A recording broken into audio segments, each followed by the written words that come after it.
दूसरी जानिब सिंध हुकूमत ने 15 अप्रैल से लॉकडाउन में ताजिरों के लिए भी नरमी का फैसला कर लिया। ताजिरों को हुकूमती गाइडलाइंस पर अमल दरामद यकीनी बनाना होगा। वज़ीर इत्तलात सिंध नासिर हुसैन शाह का कहना है कि अभी लॉकडाउन मजीद सख्त और 15 के बाद नर्म कर देंगे। सबसे पहले मज़ीद मकामात, फिर सनतों को SOPs के तहत खोलने की कोशिश करेंगे।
क्या आप कोरोना के खौफ से हैं डिप्रेशन का शिकार?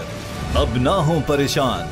बोल ला रहा है महफूज पाकिस्तान के तहत डॉक्टर ऑनलाइन। माहिरीन सेहत से पूछें कोरोना से मुताल्लिक अपने सवालात। राब्ते के लिए फोन उठाएं और डायल करें 021-350-91425, 021-3509-1433। लाइव कॉल्स दोपहर 2 से 3 और शाम 5 से 6 के दरमियान। आप अपने सवालात व्हाट्सएप पर भी भेज सकते हैं 0337-0310-377। जवाबात स्क्रीन पर दिए गए औकात मुकर्ररा में नशर किए जाएंगे। सुबह 10 बजे, सुबह 11 बजे, शाम 7 बजे, रात 8 बजे, रात 10 बजे और रात 11 बजे। तो जुड़े रहिए बोल के साथ, क्योंकि बोल का पैगाम महफूज पाकिस्तान।